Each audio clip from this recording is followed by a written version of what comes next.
Hello and welcome back to the Lincoln Loco 2. Today we've got the first game of a new season against Wolverhampton Wanderers, and this summer it's been a difficult one, and the key word for this summer has been work permits, but perhaps not quite for the reason you think work permits would be the problem. Anyway, I hope you're all doing well today on this lovely Monday. Hopefully it's a lovely Monday wherever you are. Start of the week, but don't worry, you've got a full week of videos from me to get you through it, so look forward to those. Now, since I last recorded a video for you, quite a lot has happened in the footballing universe, at least in my footballing universe, that is. We start off with Football Manager 2020 has been announced, which is really, really exciting. It's now available for pre-order, and I'd really appreciate it if you could help me out with this. I've teamed up with 2 Game to make sure you can get Football Manager 2020 at the cheapest price possible. If you click on my affiliate link in the description, it'll take you to the page where you can buy Football Manager 2020 from 2 Game. I think the recommended retail price is about £40. I think they're selling it for about £32, but when you get to the checkout, if you also use code TomFM, you also get an extra 10% off, so you can get the whole game for less than £30, which I think is a pretty good deal. Also, it helps me out as well. I get a bit of commission from it if you use my referral links and things like that. So if you click the link in the description, go there, you get the game for cheap. I get a bit of a kickback from it, which works out quite nicely for me as well. And we're all going to be playing Football Manager 2020, so I'd really appreciate it if you are going to buy the game, of course. Do it through that link. They'll email you a Steam code, you redeem the Steam code, and then it's easy. I've used the website before, I trust them. I wouldn't be recommending it to you if I didn't trust them, so there we go. If you can do that, beautiful. The second bit of news in my footballing universe was that Lincoln City almost beat Everton. I say almost beat Everton. They took Everton close to the wire, at least, in the Carabao Cup in the middle of last week, and I got a little bit excited. So in the Discord, I was talking about it. I got a bit excited. Did say that if you want to come to a Lincoln game, come along. I'll come with you, and we'll all have pints, and I'll buy everyone pints and things like that, which is fine. I still stand by that. If you want to come to a Lincoln City game, let me know. If I'm free, I can come with you. Ticket availability is a little bit of an issue, but once we get around that, we get a few of them together, it should be all right. If all 11,300 of you want to come to a game at the same time, not possible, because Sincil Bank's only 10,000 seater. Obviously, we've got 11,300 of you, which is pretty mental. There's more of you than can fit in Sincil Bank Stadium, which is also pretty good. And also, if all 11,000 of you want to come, and you want me to buy you a pint, I don't think I can afford 11,000 pints, unfortunately. As much as I'd like to, I don't think I can afford 11,000 pints, so that would be an issue as well. But the main point of that is, join me Discord down below, and let me know if you want to come to a Lincoln City game at some point. If you do come, if I'm free, I'm more than happy to come with you and things like that. Anyway, back into the game now, and transfers is what we need to talk about first of all. But first of all, before we do that, we need to look at I've played 2 games in the league already, and we've won them both. We'll talk you through that a little bit later on. What we want to look at, though, is English Premier League, and we need to look at the rules, because this is important, right? Down here, we've got work permit rules, and we've been, adhering to those work permit rules for quite a few seasons now. However, I must have missed this bit, obviously, reading it at the first time, because right down here is a contract renewal bit as well, which has been a real thorn in our side, basically. So my thinking was, once they're at the club, that's it. They can stay at the club, and we can always offer them new contracts. And you can offer them new contracts, but they have to pass a work permit renewals thing as well. And for that work permit, they have to be playing international football. And considering that we've got loads of foreign players who aren't playing international football, this season, they've come around for contract renewals. Players like Garana, players like Jose Pedro, and they're not playing international football. We haven't been able to offer them new contracts, and that has been a massive issue, The second biggest issue we've had is apparently we need a minimum of 8 players trained in England for 3 years before their 21st birthday to make our squad proper, basically. If we don't have that many, then we have to sacrifice some foreign players, and that is something we've also had to do, because English players are very expensive. We don't have many of them, not many wanted to join us, and it has meant that right at the end we've had to get rid of a few players to meet criteria and things like that, and otherwise they wouldn't be registered to play in the league, and then we'd just be having them we couldn't even use them. We couldn't use them in cup competition, couldn't use them in the league, anything like that. So they'd just be eating money, basically. So we've had to get rid of a few players because of that as well. So with that being said, these 2 massive issues, squad registration and contract with work permit renewals, we need to take you through the transfers. In terms of players who've been released, Greg Smith was the only player to be released at the end of his contract from last summer. He's now playing in Vancouver, but Greg Smith hasn't really played any games for us in the past 2 seasons. Played the odd game, but didn't really do much at all. Was on loan at Brentford last season as well in the Championship. So really, he was on his way out as his contract came to an end. Now we need to look at players that we've sold, and we've sold £57 million worth of player. It's a lot. We've had to get rid of quite a few. We'll sort it by value and we'll start from the very top. So Thomas Christiansen has gone to Rapid Vienna for £17.5 million. Of course, he was on loan last season. We brought in obviously some really good wingers and he was just sort of surplus to requirements and he didn't play particularly well on loan last season actually. In the I think he got 3 assists and 1 goal. It's pointed out to me by the Northman of all people. Thank you very much for pointing that out to me. But he pointed that out and said in the comment section, oh yeah, look at that, that's rubbish. And I was like, oh yeah, that is rubbish. So he's been sold for £17.5 million, rising to nearly £20 million. So that's a very, very good deal for us. The next player to go was Ransford Nartia-Fore. Now, he's a player I actually wanted to keep. However, because he wasn't the first choice regular striker for us, he wanted to leave the club himself. So he came to me and said, I want to leave the club. And we were like, okay. So Ransford Nartia-Fore has gone to Cardiff for £14 million, which is... It's not a bad deal for them, to be fair. I mean, we only paid like £2 million. So we made a lot of profit off him, but that's a deal in the end. Randy Delou, he's gone to Fenerbahce for £12.25 million. Rising to 15.25 million. He was going to be one of those players that was going to have to not be registered in the squad because he would be sacrificed for not being a British player or something. Whatever the reasoning was, he couldn't be registered into the squad. He was the worst player, basically. So we've sold him to Fenerbahce for quite a bit of profit, actually, as well. We only bought him for 8 million, so that's a nice bit of profit on him.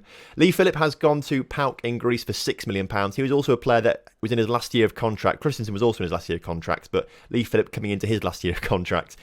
He wants to leave the club as well. We got a deal in from PAOK for £6 million, and I thought, yep, fair enough, we'll take it. He was on loan last season, played well, but just wasn't going to break into our first team. So to get some money for him was pretty decent. Dylan Lehman's also a player that was going to have to be sacrificed due to the squad registration. He wasn't playing too many games, getting on a little bit as well. So we sold him for £4 million to Nice. We've lost a bit of money on him, but we have saved money, I suppose, on wages because he won't be playing this season. These next 2 transfers, though, I'm not particularly happy with. Jose Pedro and Garana. These 2 players actually came to me with the work permit issue. They came to me and said, look, we're not going to pass our work permits. We're not playing international football. Can you let us go? Can you sell us somewhere else so we can play football and things like that? I was like, oh, okay. I will do that then. Obviously, we wouldn't be able to renew we'd be able to renew Ransford Nartia-Fore's contract if we wanted to because he plays international football and Lee Phillip is British. But these other players, Thomas Christensen actually plays international football, so we could have renewed his contract, but he was always going to be out the door. But Randy Delou, Lehmans, Jose Pedro Garana, these guys, and Abel actually as well. He's on loan, as is Jason Rendell. They're both on loan at Rosario and Fulham, respectively. 4 nice bits of fees as well, so we do get some nice bit of money from that as well. But Jose Pedro and Garana were first players to come to me and say, we need to leave. So they have been sold on cut price deals because these Brazilian clubs wouldn't offer me much money for him, unfortunately. So we've lost about £6 million on Jose Pedro, and I think we've lost about £6 million or so, about £7 million on Garana. They're both worth a lot more money than that, but no one else would buy them for anything more than that. So that was a bit frustrating for me, but I wasn't going to stand in their way and not sell them. So looking at the ins, we have spent £75 million on players. 4 of them don't really matter too much, if we're honest with ourselves. These first 2, Josh Barker and Gary Woodwin-Bullivant, they're both free transfers, but they're both youth players. I'm not really fussed about them. They've not actually got that much potential either. 4 stars there, 3.5 stars there. Not quite as good as the scouts and trials proved, but they're in the squad in the under-23s, so we might see them one day in the future, but probably not. Similar sort of thing with these 2 players in on loan. Now, I decided to get 2 young British players in on loan to try and help with our homegrown numbers. It helped a little bit, I think, but not as much as I thought it was going to help out. So we've got 2 players in on loan. They won't play too much, I don't think, but they are here. So Peter Conrad from Man City is a attacking midfielder, if we ever need one. 2.5-star current ability and 4.5-star potential. Don't expect to see him much at all, but he is there. And same with Gary Law-Allen in from Tottenham. He's a right-sided winger, can play wing-back, right midfielder and attacking midfielder. 2-star current ability, 5-star potential. Again, could be very good in the future, but we won't be using him this season. So unlucky there, lads. So those 4 transfers, I'll sort of just ignore them. We have made 6 transfers, though, for money that actually will be quite good for us this season. So we'll start off with this first guy we brought in, Guidel Camara. He's a guy that I've tried to bring in for a few seasons, and we've paid £14.75 million for him to come in as a centre-back. 3.5-star current ability, 29 years old now, but should be pretty good for the next 2 seasons on quite a good, cheapish deal compared to some other players. He's played very well the past few seasons. I've been impressed with him. As you can see, his average ratings are absolutely insane, playing all his career in Portugal for Porto and a few other clubs there. But we paid £50 million for him. He should be good. He's been good in these first 2 games so far as well. So I'm looking forward to seeing how he progresses this season and sort of carry our back line forward a bit. Next up, our most expensive player ever, I think, if I remember rightly. Moritz Agni from Rapid Vienna. Obviously, a bit of a swap there, actually, for him and Christian. I didn't even notice that, to be fair, but we brought him in from Vienna for £17.25 million. He is a centre midfielder. Now, it says here 3-star current ability. I think he's better than that, personally. And he's played really well, and he's got some fantastic physicals and mentals, which I'm really pleased with as well. He's played very well. He's got 2 goals already this season, so he's already paying back that sort of money as we've won our first 2 games of the season as well. So he's been very instrumental in both games. Moritz has played his entire career at Rapid Vienna, has had ups and downs across his career. He's not had a massive run of games in the squad, but I think for the most part, he's a good player and is showing that already so far for us. So Moritz Agni comes in centre of midfield. Next up, we couldn't be signing players and not sign Brazilians. So actually, we've got 2 Brazilians coming in. The first one, though, is Bizu for £10.75 million. A very cheap deal for an incredible striker. 3.5-star current ability and 4-star potential. He looks really, really good. He's the best striker we've got at the club now, in front of Marquez and Pomeroy. So expect to see Bizu start a lot of games this season. Unfortunately, he's had a pretty poor start to life here with Lincoln United.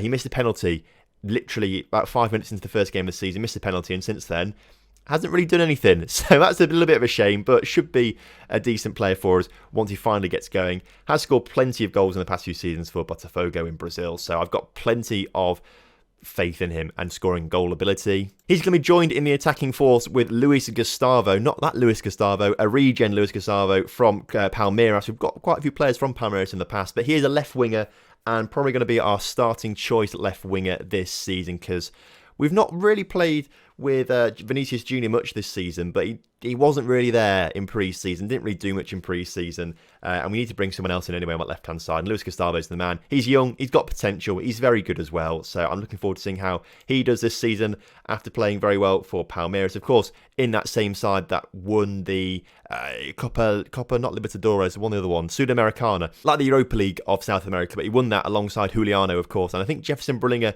played in that squad as well, but he wasn't there at the time when they won Sudamericana because he was with us at that point. So we've got quite a few players in from Palmeiras, and he's another one of that long growing list. And to try and balance things out with all the Brazilians that we've got, we've brought in a few Argentinian players as well. So Fabian Chisa comes in from Velez for £9.25 million as a right winger and is one of the best players in the squad, 4-star current ability. Got 1 cap for Argentina as well, so hopefully we can get him renewed in the future. But he's got a long deal. He's got a 5-year deal taken to 2041, so we don't have to worry about that too much. But again, his physicals are outstanding and his other stats and attributes are really good too. He's also got 2 goals and 2 assists to start off this season, so already an inspired decision to sign him. And look at his average ratings over the past few seasons.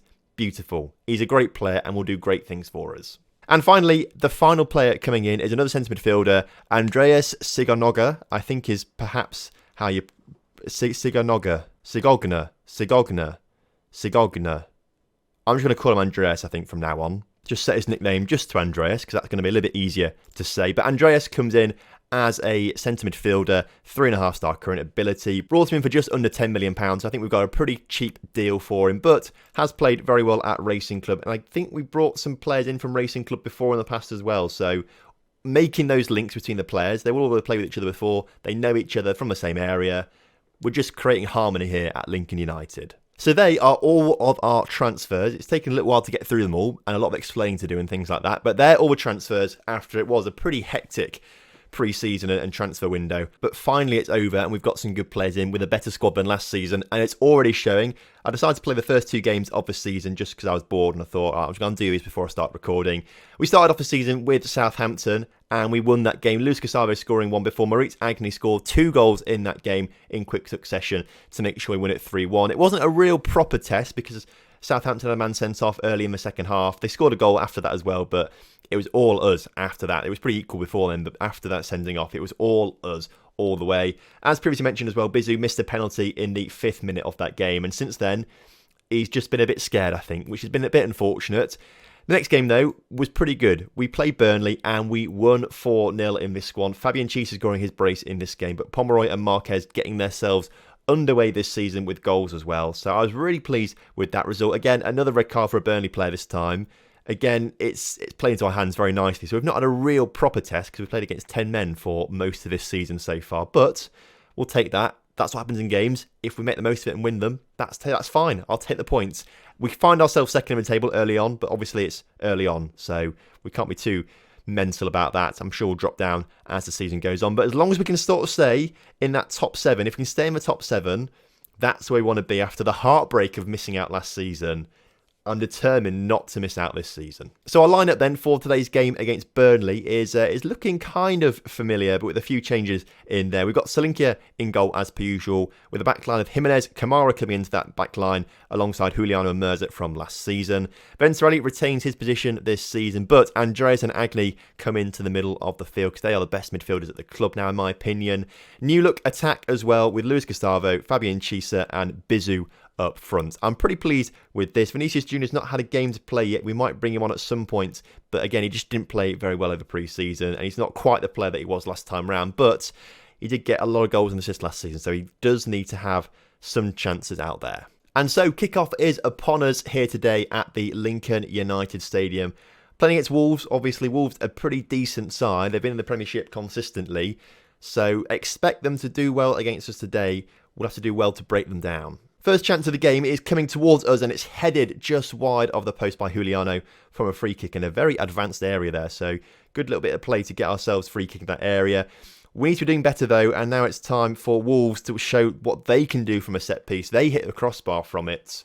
Both sides coming close early on, but we need to be getting closer as Chisa puts a corner in, it's cleared, but only as far as Jimenez. Jimenez does get there, putting back to Chisa. Chisa trying to cross it, but doesn't quite get the cross in, and it's blocked, and now Wolves clear the ball. Their striker chasing it down, but Kamara gets it back to Solanke, and we can try and just show a bit more distribution now. Build up slowly once again. Try and work the Wolves' defence as Chisa coming back on his right-hand side of the pitch now.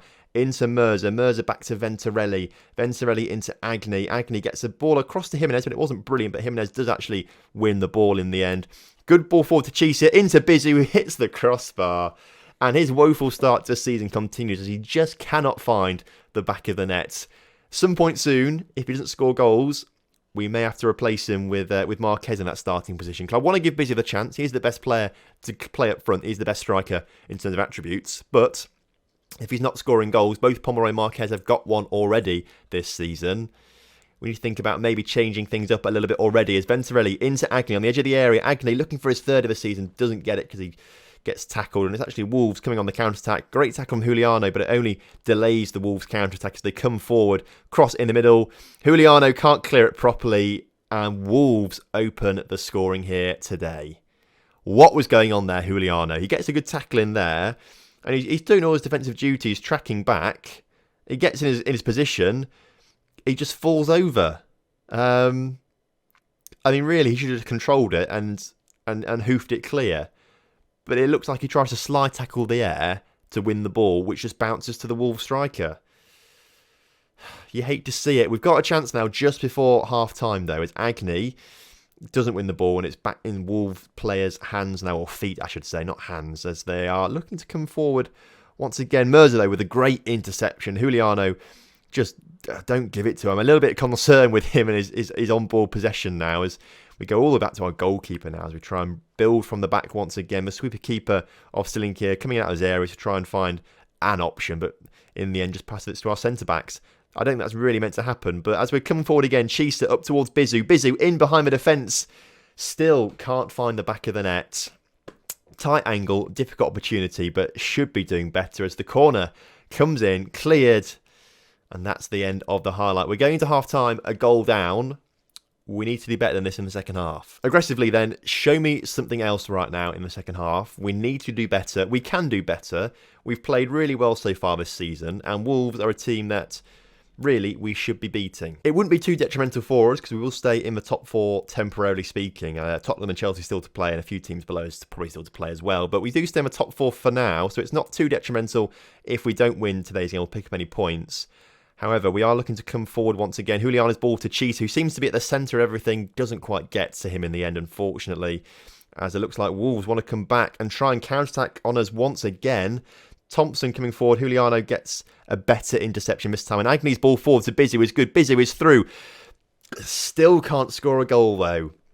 And I think it's time to take him off the pitch. He's had his chances. He's on a 6.3 rating.